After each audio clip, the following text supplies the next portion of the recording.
அதிமுக பொதுச் செயலாளர் சசிகலாவை முதலமைச்சராக்குவதே தங்களது முதல் பணி என்று அக்கட்சியின் அவைத்தலைவர் செங்கோட்டையன் தெரிவித்துள்ளார். ஒரு இமையளவு கூட அதை நினைக்கின்ற சட்டமன்ற உறுப்பினர் யாரும் இல்லை. முழுமையாக அனைத்து இந்திய அண்ணா திராவிட முன்னேற்ற கழகத்தில் இருக்கிற சட்டமன்ற உறுப்பினர், அமைச்சர் பெருமக்கள் அத்தனை பேரு ஒருமித்த கருத்து தான் தமிழ்நாட்டுடைய முதலமைச்சராக பெரும் மதிப்புக்குரிய சின்னம்மா அவர்களை அமர்த்த வேண்டும் என்பதுதான் எங்கள் உயிர் மூச்சாக அந்த பணிகளை நாங்கள் ஆற்றிக் கொண்டிருக்கிறோம்.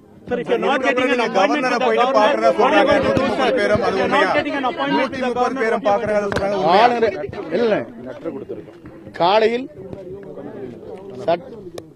நம்முடைய கழகத்தின் பொதுச் செயலாளர் அவர்களும் சேர்ந்து நம்முடைய சட்டமன்ற குழுவினுடைய தலைவராக அவர்கள் தேர்ந்தெடுக்கப்பட்டிருக்கிறார்கள். அவரோடு சேர்ந்து சட்டமன்ற உறுப்பினர்களையும் நாங்கள் எவ்வளவு பேர் இருக்கிறோம் என்பதை காட்டுவதற்கு நாங்கள் தயாராக இருக்கிறோம் என்பதை ஆளுநருக்கு கடிதம் எழுதப்பட்டிருக்கிறது. ஜனநாயக ரீதியாக எங்கள் அனைவரையும் உடனடியாக சந்திக்க வேண்டும். உடனடியாக இந்த ஆட்சி அமைப்பதற்கு நீங்கள் அந்த உடனடியாக இந்த பணிகளை மேற்கொள்ள வேண்டும் என்ற முறையில் கடிதங்கள் அங்கே வழங்கப்பட்டிருக்கிறது. இப்ப போய் பாக்குற என்ன இருக்கா சார்?